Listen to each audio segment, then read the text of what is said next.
Hello, I'm Kim, Rooster Rossiter, and live from the Marine Corps Marathon Pasta Dinner, this is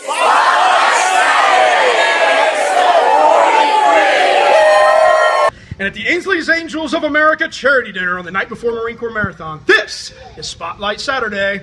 Episode 94! And live from the Marine Corps Marathon Pasta Dinner, this is Spotlight Saturday, episode 145! And on Marine Corps Marathon Week 2019, this is Spotlight Saturday, episode 191.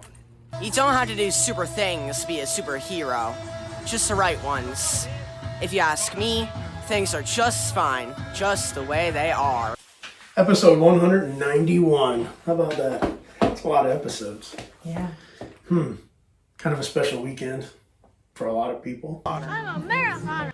You can't be with us in person in DC, but we certainly are missing your presence.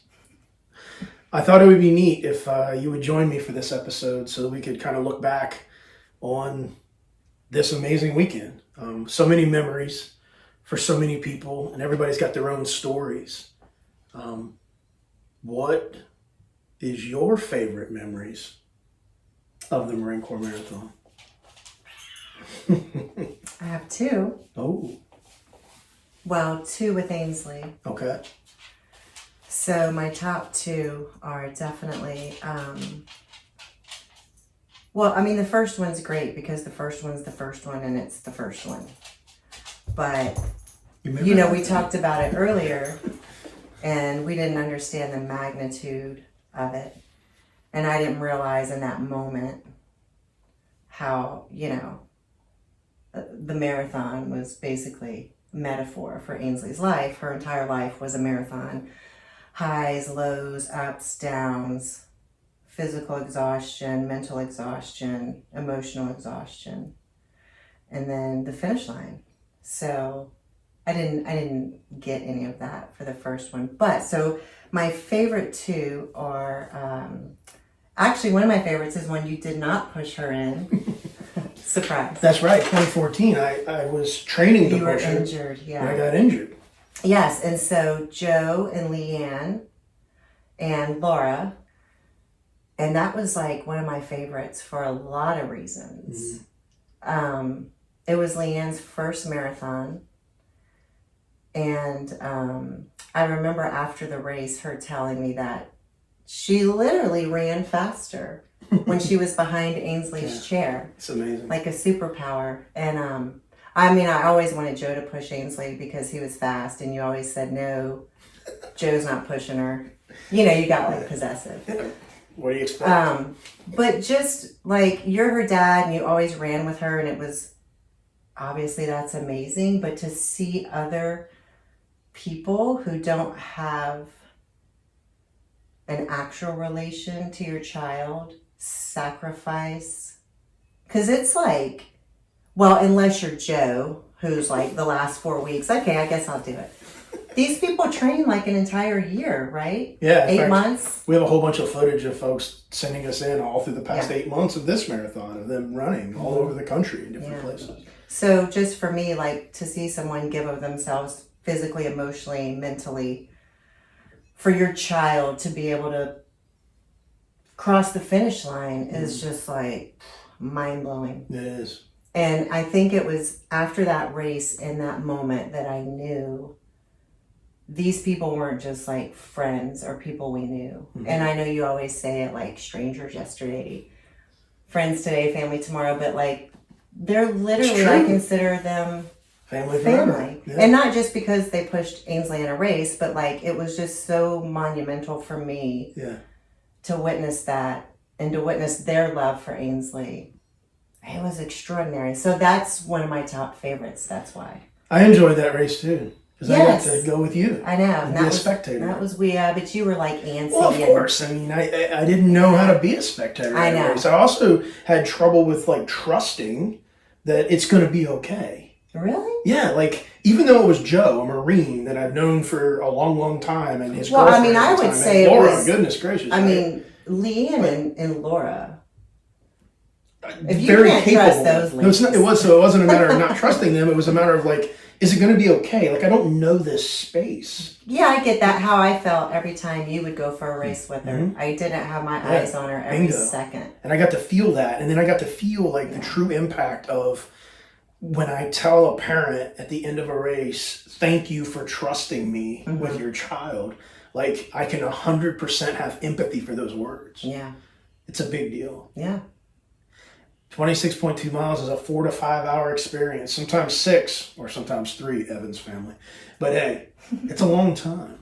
It is. It's a lot. It is. But that one sticks out in my mind. And then, are we jumping right into my second favorite? Mm-hmm. Well, my second favorite, and it's weird because I loved and hated this race. I know which one it is. It's her last one. Yeah.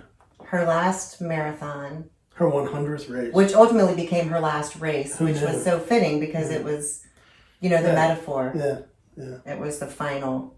Up the hill. Yeah. The Iwo Jima Memorial. Yeah. And she passed away on the 23rd of February. I know. Which, by the way, is the same way they raised that flag. So I hated that race because the weather was not great. It was misty. It was, yeah. And cold. And as Ainsley's 24/7 caretaker, I was looking at her that day and I knew she wasn't 100% or even... Yeah, and I almost said, no, you're not doing it. But you had trained and I trusted you and I gave you a time limit. You did. You said you must be under 4:30. Yeah. And else I was going to pay Joe to beat you up. You didn't know that part, but I was going to pay Joe to beat you up. Well, we did it. We beat Oprah, and we even beat the 2014 time. Yeah. But so that I didn't like that part of the race. I was like nervous. That's the most nervous I've ever been. Yeah. When Ainsley was away from me for a race, and at that time she was on her oxygen and CPAP, and that was the longest she'd ever gone on a race with like that. But what I loved about that race is I think in some way in that moment, I knew it was going to be her final marathon because we just knew that her days of running marathons were coming to an end. But I think deep down I knew that was her final race. No, that's a mother's intuition. Yeah, I can't explain it, but it was, October is like, here comes pneumonia season. Yeah, right. Like clockwork. And so I just had a feeling because her last 2 years weren't good. So she finishes the race in 2015 and passes away shortly thereafter. Mm-hmm. And here we are now, 16, 17, 18, 19. Yeah, and those were tough for me.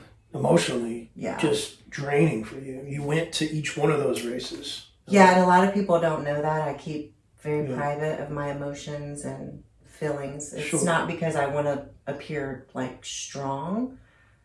It's just very intimate and private for me. That's fair. But yeah, I mean, all races, but especially that weekend, it's so tough because I'm joyous to see all these participants, but my heart aches that it's a reminder of what I've lost.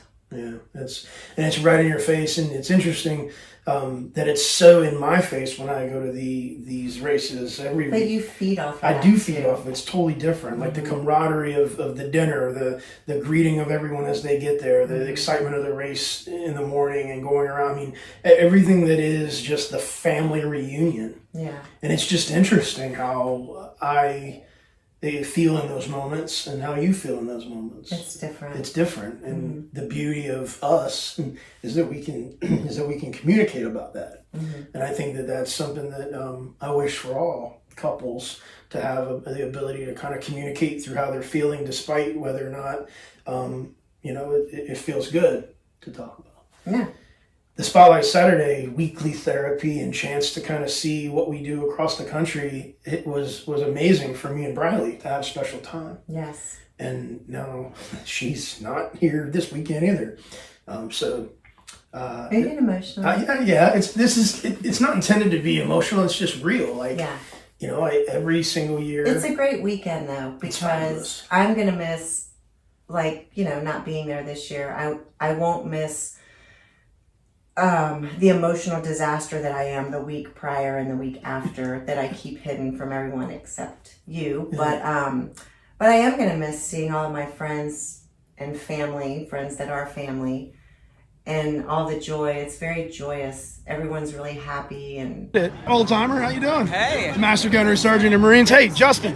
Justin. Hey, Shredder. How did Mr. Mike do? Did he do awesome? Did he do good? Did he do oh, he did fist pump. Congratulations, man. Uh-oh, there's more to the story.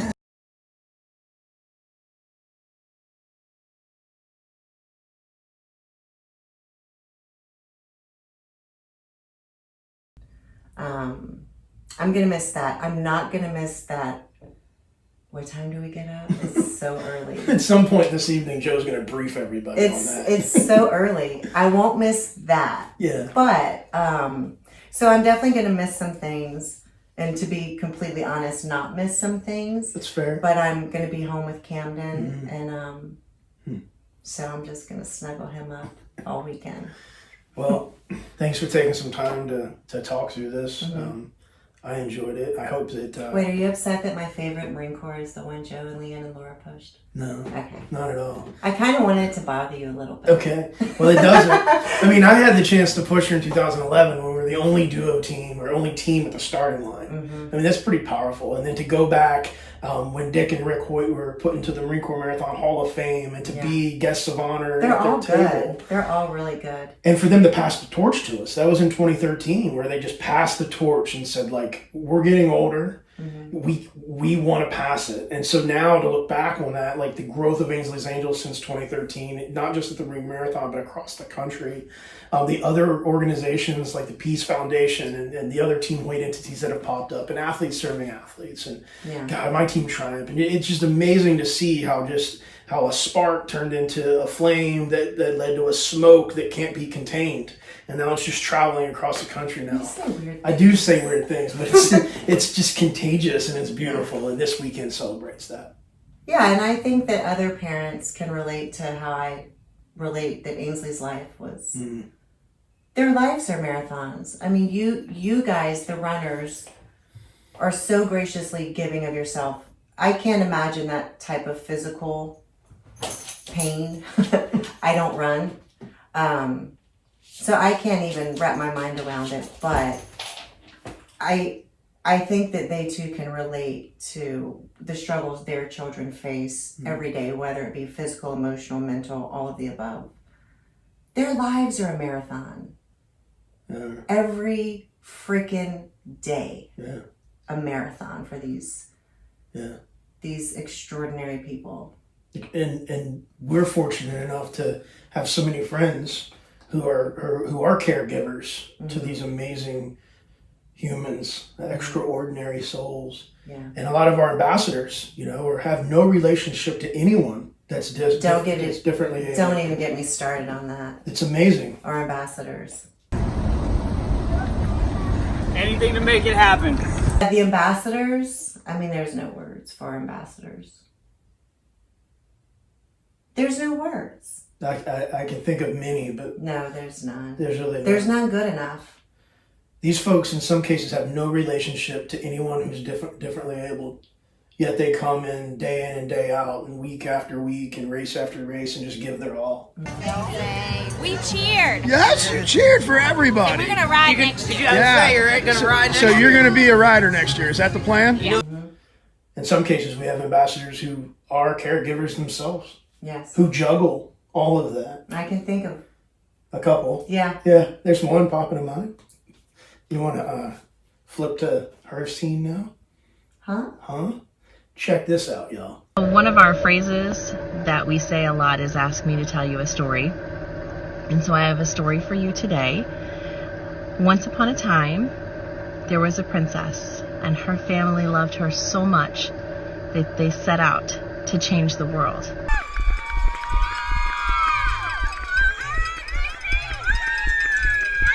Running with Ainsley is an opportunity for me to go to what is akin to the dance recital. Ainsley is not on a stage dancing, but Ainsley's in a chair running. And if it weren't for running, I don't know what other outlet I would have as a father to enjoy those special activities with my daughter. And that's exactly what Ainsley's Angels is. We are changing the world.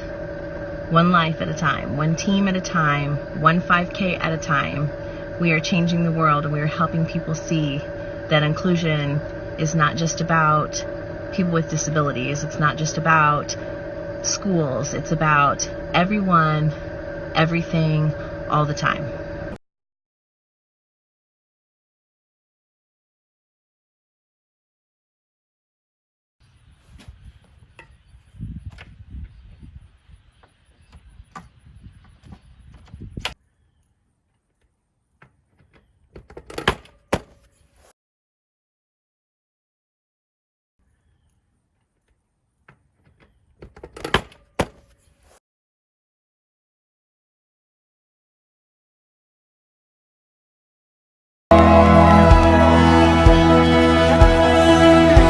Pushing the rider athletes is easily the most incredible shot of adrenaline. It's better than riding my motorcycles and skydiving than anything.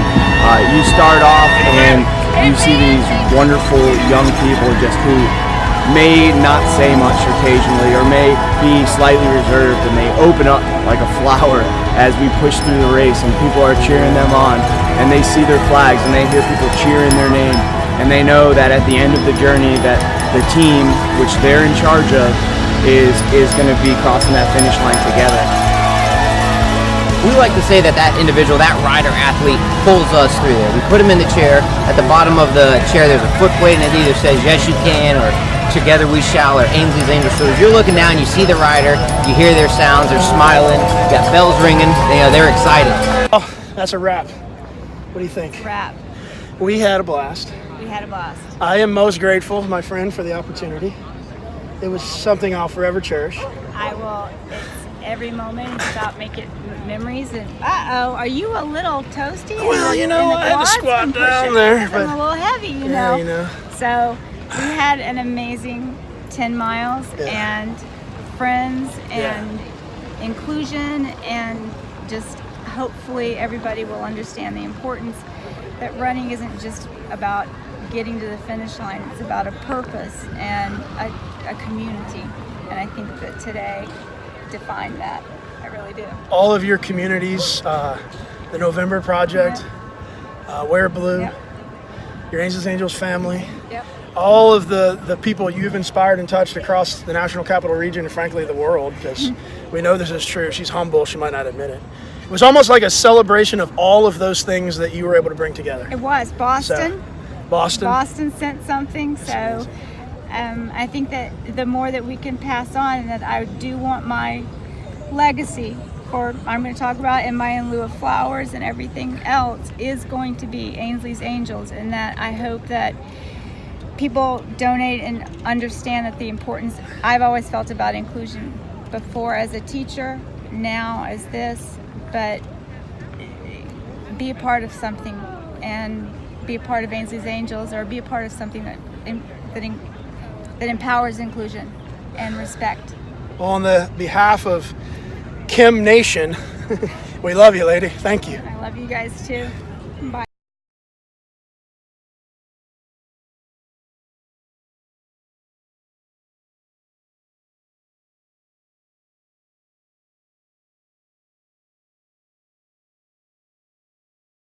So, hey, look, it's Chaps and the Reverend.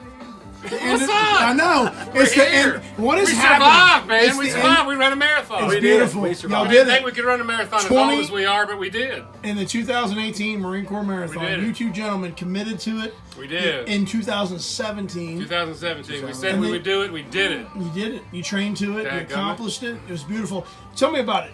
You pushed your son. It was an awesome experience. Did he love Hard it? on me, but Noah absolutely loved it. Yeah. Absolutely loved it. It was special. Jarrett? I pushed one of our athlete riders from Roland, Oklahoma. Best experience of my life. Yeah, I'm telling you. Best experience Joe, of my life. I'm glad you asked me to capture that, man.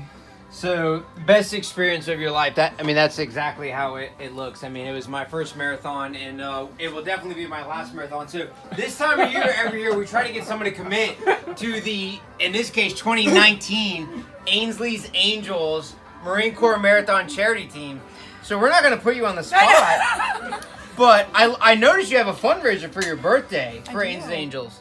I think we can, make something happen, and if you are willing to run on the 2019 Ainsley's Angels of America Charity Marine Corps Marathon team. I will. There's no As caveat. long as I'm allowed to. Oh, she committed with a boot on. Chris, what do you say about the boot? I love the boot. So here's a question. Good answer. Good Wait, answer. don't end it. And this can be outtakes. No, I got you. Are you willing to run the marathon with your husband?